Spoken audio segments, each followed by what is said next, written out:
I am Hey joined. there. We got No Fear Mike Mondo for Wing of Honor joining me right now. What's going on, Mike?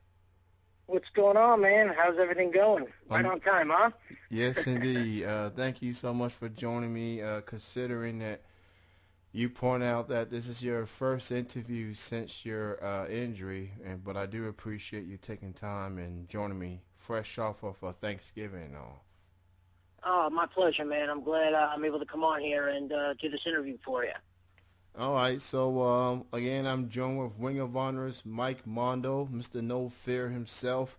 You know him as a former WWE Tag Team Champion, a former OVW World Heavyweight Champion, and now he's part of Ring of Honor, showing people that he still can hold it down regardless. So let's go ahead and begin. And before we get into Ring of Honor and your injury and your status and everything, I just want to take a trip back memory lane, if you don't mind.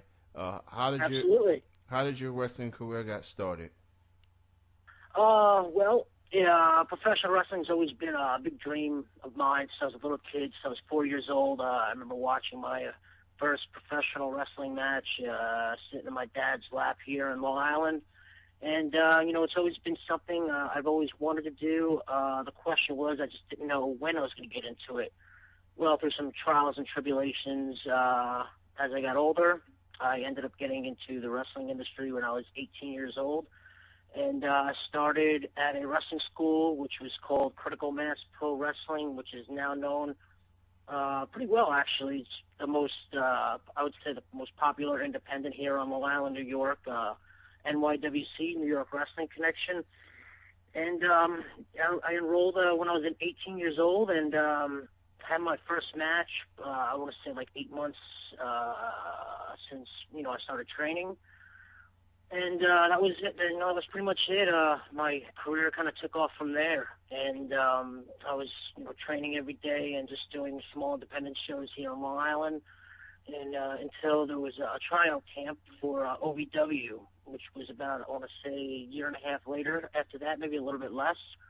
Went down there, which was a week long tryout. And I remember going down there, and there was quite a few people down there. And I remember Chris Daniels was down there, Jillian Hall, Tank Tolan, and there was just lots and lots of guys, and girls for that matter. And I'm just like, oh boy, I would have a chance of getting accepted here. I only had a year and a half experience at that time, and I remember Dr. Tom Pritchard was in the ring, and all I could think about was, okay, just make sure everything you do is just perfect. It's so mechanically perfect.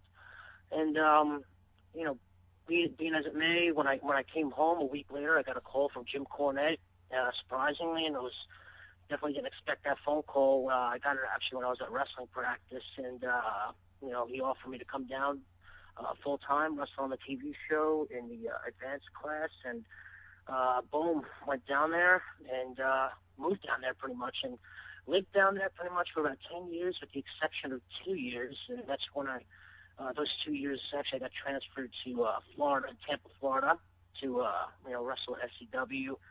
And then when I got released in 2008, came back to OVW and kind of worked at the independents down there in Tennessee and all along Kentucky.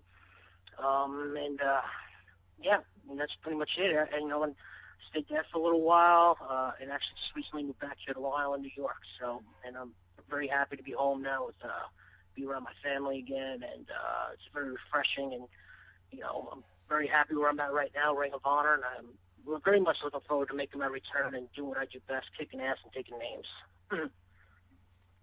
I know this is a question, or at least a topic in particular, you get asked a lot, especially from your WWE days. Obviously, you was part of a stable known as the Spirit Squad, with the Mhm. cheerleaders and everything. When that idea came about, were you hesitant on it, or you just went along with it? Yeah, I get that question asked quite frequently. And to be honest with you, man, I actually just kind of went along with it because I was at a stage at that point in my career where I was kind of like in a very, I guess, minute stage where I was like, kind of didn't really know. I was really lost. I tried a few things, and just nothing was clicking, and I kind of really hadn't found myself, and just trying to find myself and make myself different and whatnot, and nothing was really working at the time. And the Spirit Squad, I think, probably most likely saved my job at that point because, like I said, I just felt like I was in a big rut, if that makes sense. So when that came about, obviously, the chances are it's very different the times now than I would say, and again, I wasn't around or in the business at the time when the territories are around. But if you didn't like something, you could easily just deny and then go move somewhere else and work a different territory. Obviously, that's not the case nowadays. If you may only get one chance or one opportunity, and if you say no, well, you may never get an opportunity again. You might get released, and you got to start all over. Being that realistically, facing facts, is one place to work to make a solid living with a family, and that's WWE. And that's who I was working for back at the time. So when that opportunity came about, I was at the time just, all right, well, you know what, it's better than where I'm at right now. So yeah, let's do it, so. And I'm glad I did do it in a way because, I got to work with, so many great stars, Shawn Michaels, Triple H, Ric Flair, Dusty Rhodes, Sergeant Slaughter. The list goes on and on. And I really gained very valuable experience from working those guys. Those are all those guys I just named were guys that drew money, back in the past, in some way, shape, or form, one way or another. So I definitely carried and learned. I was like a sponge, constantly asking questions, getting critiques after my match from these guys that I was in the ring with, just because I always prided myself on being the very best that I possibly can be. I'm sorry? Oh, you go ahead. Go ahead, finish. Oh, okay. I thought we were kind of breaking up there. So, I just kind of just embraced it, and just tried to make myself the best I can possibly be, and definitely carried that experience over with me in Ring of Honor, and, just trying to continue my career and be the best single superstar that I can possibly be with ROH, and I'm having a great time doing that. And the key thing I love about most about Ring of Honor that kind of different, is a difference between WWE and Ring of Honor is that, Ring of Honor is more like a wrestling-based promotion where it's more about the sport and the competition, and, where WWE is more like entertainment-based, and you kind of, it's just not so much of, they're not focusing more on the wrestling aspect, where Ring of Honor is kind of focusing more on the wrestling aspect, winner and a loser, and that's the reason why I wanted to be a wrestler to begin with, and that's all about wrestling, and that's what I love most about Ring of Honor, and there's so many great athletes, so much talent there, and really looking forward to getting in the ring with everybody, one way or another once my legs all healed up, and, tearing down the house and having a match of the night with everybody, so I'm definitely excited. I can't wait to come back and get in the ring with some guys that I haven't gotten in the ring with before, and get in the ring again with guys that I've gotten in the ring with the past and killed it, And, absolutely. Ring of Honor has, their body of work, they've been around for a decade now. It speaks for itself. Like you said, they focus more on the wrestling, the matches, the competition, where the other shows, other companies, they focus on the entertainment. Not that there's anything wrong with entertainment, but that's at the end of the day, when people pay their hard-earned money to go to these shows, they want to see wrestling more than anything else. So absolutely, could have said that better myself. That's just what it all boils down to, and I would say, from the Spirit Squad days, it may have been awkward, but it ended up working well for you. It ended up working well for another member of Spirit Squad, Dolph Ziggler, who's become a big star in the WWE, and he may very well be a future World Heavyweight Champion at some point, depending on when he will make the most of his opportunity cashing in that Money in the Bank. But that's here and there. More about Mike Mondo and where he's at right now. Obviously, you recovering from an injury how's the whole rehab and everything coming along? Yeah, before I talk about my injury right there, I just want to you mentioned Dolph Ziggler. I'd like to say something about him. You know, Dolph's really been a really good friend of mine for a really long time. You know, we lived together in Louisville. We lived together in Tampa. And I just wanted to say that, you know, I'm really, really happy and proud of all of his success. I mean, I remember he was a guy that was, you know, came in absolutely knowing nothing. And now he's turned out to be quite possibly a future world heavyweight champion, and really happy he's earned and deserved all of the success, and I wish but the best going forward. As far as my how I'm feeling right now, I went to the doctor a couple of days ago. Still have the cast on my leg, and you know, I kind of took X-rays through the cast. And according to the doc, he says, you know, everything's on schedule and everything's healing properly.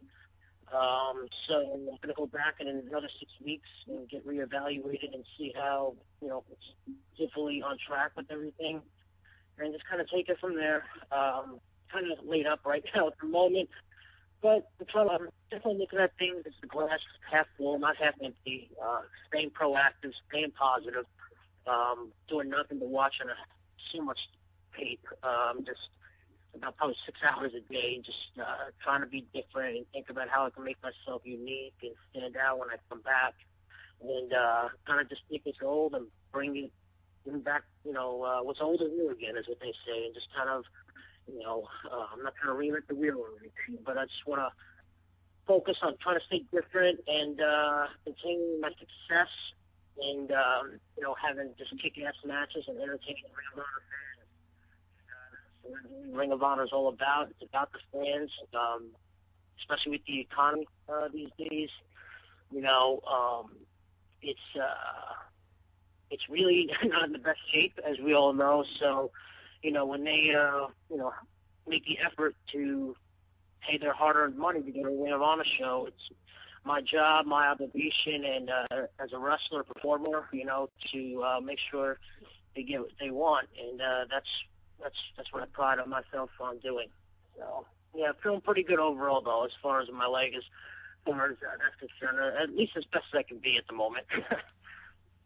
Well, bottom line is we're happy to hear that you're in good spirits, because I could definitely understand, you know, wrestling is passion. People want to go, you know, they want to be in there every week, every night. But, you know, sometimes, you know, you got to rest just a little bit. You got to make sure you're completely 100%. So fear not, no fear, fans of Mike Mondo.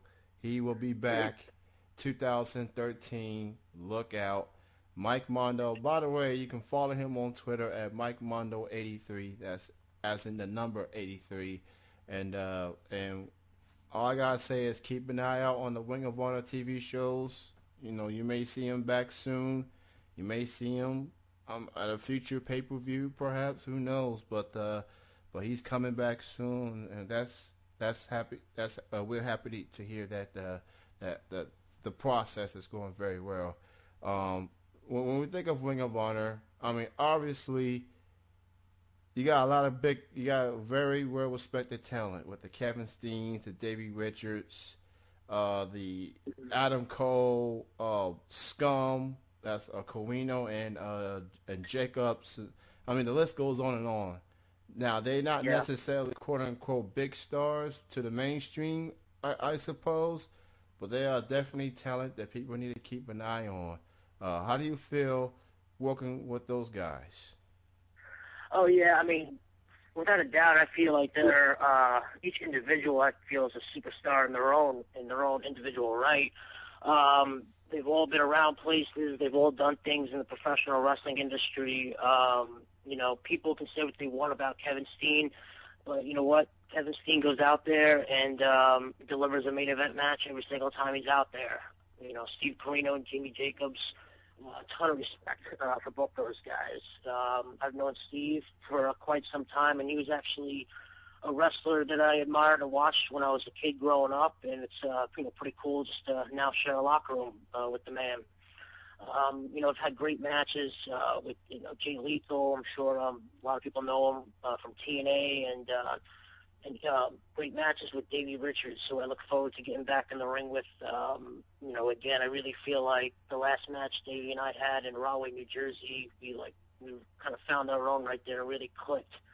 So I'm excited to, get back in the ring with Davey and definitely, hopefully deliver like a main event match sometime. Everyone is just really, and I'm not just saying this because, I'm under contract with the organization, but everyone really, wrestles their heart out from top to bottom on the ROH roster, from the first match all the way to the main event. And, we're really trying to, take Ring of Honor to the next step, to the next level, because I believe we have the talent to do so, without a doubt. We got the brains behind the curtain to make that happen. Thanks to Sinclair for investing in us. They're really behind us and really want to see us kind of, they're really happy with how things are going. They want to see us get to the next level as well. We are now covering, I believe it's 65% of the United States. Hopefully that percentage keeps going up as time goes on. And I believe 2013 is going to be a big year for Ring of Honor. I think I feel we have the momentum going right now, and I don't see that momentum stopping anytime soon. Another fellow wrestler who I know is viewed as a manager on Ring of Honor TV, but his name goes by Brutal Bob Evans. Brutal Bob is actually, I don't know if you got wind of this on the internet or not, but he's actually doing a thing called Iron Week, which means he wrestles a 1 hour Broadway against a different individual every day for 7 days. And I was actually supposed to take part in that, and I'm actually really, really disappointed that I can't be a part of that, because Bob is the type of guy, he's been in the industry for 20 years plus. He's wrestled with everybody. In fact, I was at TV in Bell Vernon a few weeks back, and I was watching some YouTube videos of him on Wrestling Challenge and Superstars. And I remember that's when I was watching wrestling growing up. I'm sure you have too. And I was like, man, I would kill to be on Wrestling Challenge and Superstars. That's freaking sweet, And so I think a lot of people out there are going to be have their eyes open, once they see that Bob's accomplished this, because I don't think people realize what a great wrestler Bob Evans is, as they kind of just see him as a manager. So I know Bob's heart is in wrestling, and I just want to give him a big shout out and congratulations, and that I'm proud of him. And I'm actually going to head up and watch his final one this Saturday in Providence, Rhode Island. And in fact, I'll be doing some color commentary for that bout. And after that day, he will officially complete the Iron Week. So that'll be 7 hours of wrestling, which is pretty impressive. If anyone, I've done 17-hour Broadways, with 9 of them actually in front of people, and the rest of them just in front of a class. But it's not easy, to go an hour. So to do 7 of them in a row, I believe is quite impressive. But back to the Ring of Honor roster. Like I said, we're going strong, we're going hard. And we're out to, prove that we are the number 1 wrestling company in the world, and we have the best wrestlers in the world. We are the competition, and, final battles coming up soon. And, man, I only wish I could be healthy enough to participate in ring competition, but, it's in New York, so I'll definitely be there backstage one way or another, and I'm excited just to watch the show. It's going to be hard watching the show because I know I'm not going to be going out there to perform, but things happen. Like I said, I'm just looking at the glass half full, staying positive, and when I come back, I'm going to be healthier, stronger, and sharper than ever. For those who just tuning in, you're listening to Triple Threat Wrestling Radio right here on ITMIRadio.com. On Talk Channel number 2, I am joined with Ring of Honor's No Fear, Mike Mondo. And be on the lookout for Ring of Honor. I believe their last pay-per-view is Final Battle. That's coming up soon. Go to ringofhonorwrestling.com for more details. Couple of notable matches are coming up. I believe Steam's going up against El Generico. And after the match they had a couple of years ago, it can only go nowhere but up. So Ring of Honor I mean, recognize it's wrestling at its finest. They're going places. They've been on for a decade, and Mike Mondo, I'm sure, will be playing a huge role for decade number two. Um, you definitely have accomplished a lot throughout your career. You've been a tag team champion. You've won singles championships. You travel all over the world. You've faced a lot of big stars throughout your career. What do you consider the highlight of your wrestling career? It could be a match particular, winning a championship, or an angle. What do you consider the your favorite highlight of your wrestling career? Hmm. That's a really good question. Well, I probably have a couple of highlights, I would have to say. Um, One of my main highlights, I got to say, probably as far as, Ring of Honor is concerned, um, I would have to say that's a tough question. Well, you know what? I'm going to have to say when I made my appearance at Best in the World, when I interrupted Maria Kanellis and Mike Bennett from their little Prodigy makeout session, and I kind of gave Mike Bennett a little piece of my mind impromptu.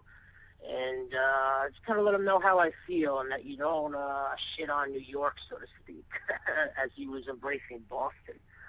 As you know, New York and Boston, they kind of have a little rivalry since day one, and I was just kind of, just defending my own home state there. But that was a really big thrill for me and experience, quite frankly, because at the Hammerstein Ballroom, it's a very sacred place.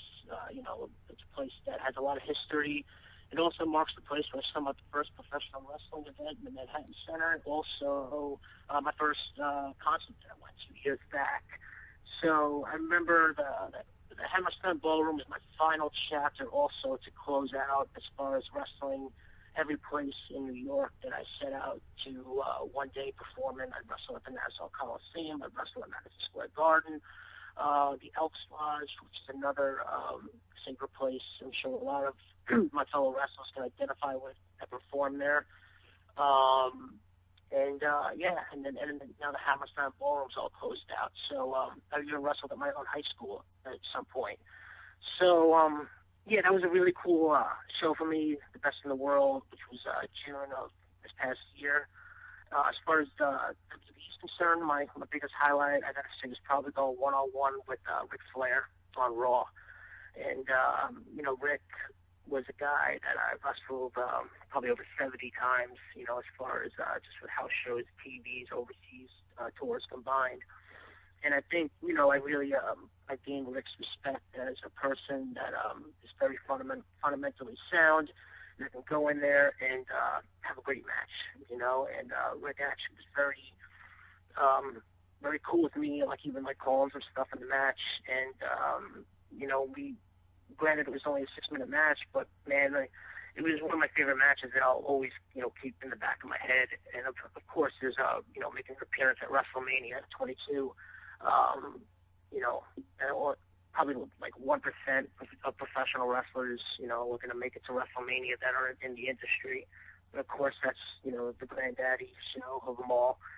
And just to make an appearance at a WrestleMania was a big deal for me. And, but the thing about me is it's so hard for me to make a highlight, overall right now in my career because I'm the type of person that's a go-getter. I'm never going to sit back and just wait for things to come to me. And, I believe there's going to be bigger things. The one championship to me that means the most is the ROH World title. I mean, that's the title right there that defines being the best professional wrestler in the industry.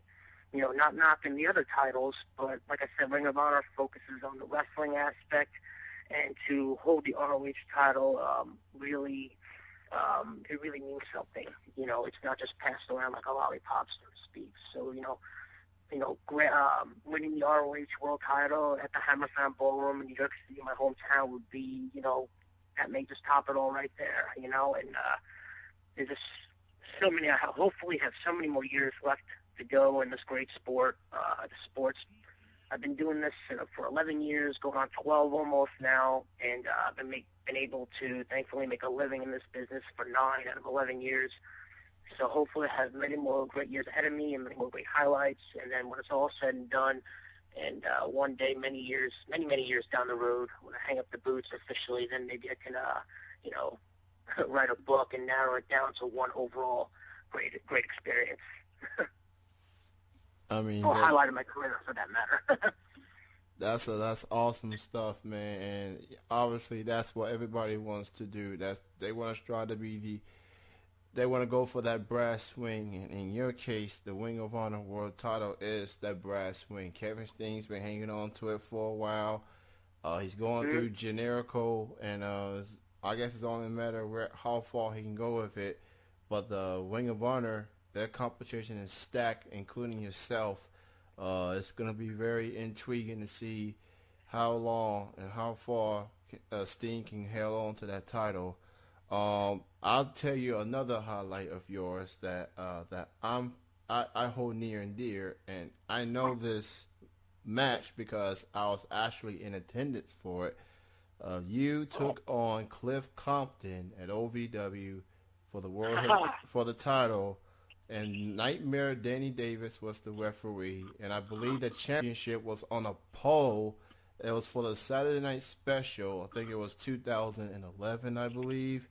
And yeah, the brass knuckles on a pole match, correct? Yes, and that will be probably one of my favorite Mike Mondo moments. That was a great match. Just to see y'all two, thank you. To see y'all two tear it up in the main event, and Danny Davis. It was just, and that was my first ever Saturday Night Special I've ever went to, and just to see y'all two in the main event, held it down. I mean, that was a lot of fun stuff. I appreciate that, man. Yeah, Cliff's the type of guy, man. I'm really good friends with him. Also, this day, he's a fellow New Yorker like myself. And just talk about a guy on a microphone. I mean, I don't think he's definitely in the top 10, I would say. And he's a guy that can just entertain. And Cliff and I have wrestled a few times prior to that, so I think we had some good stuff in that match and really narrowed it down to what we both do well, and we just condensed it, and just things really clicked. And then with Danny Davis in the mix, we got to have a little fun there, and it was definitely, I'm glad you actually were able to experience that live, because it was definitely electric that night. And I have that DVD, and I watch it every now and then just to reminisce of what was like on that very night. I mean, it's just something that a fan will forever be remembered because they were there. So, as a fan, I was very satisfied that evening. Awesome. If you actually go to my YouTube page, the one and only Mondo, there's a film. Somebody made a highlight video with actually some dramatic music in the background. It's actually did a really good job. If you want to check that out, it's kind of really pieced together real well. I figured I'd throw that out there if you want to check that out. I will most definitely check that out. My last question for you is, you being in the business for over a decade, what would your advice be to anyone that wants to be a professional wrestler? What would your advice be? Yeah, I definitely, people ask me that quite a bit, and if I got usually when people come and ask me for advice, I just tell them, make sure this is something that you really want to do. Know that there's no guarantees, and if you still decide to go through with it, you're going to have a lot of tribulations, a lot of ups and downs. It's like a never-ending roller coaster ride. Definitely put your heart and soul into it. Work hard. Don't get down when things don't go right. Work as many places as you can. Get as much experience as you can. And, make sure you learn your fundamentals and learn your basics. And, just keep on having repetition, because that's what makes a great wrestler great. Anybody can do moves, but you can't build a house without a good solid foundation. So just go in there, work hard, and really, like when I tell them, make sure you want to do this, you have to really have a passion for this, because it's not easy. At the very beginning, you're going to lose a lot more money than you make.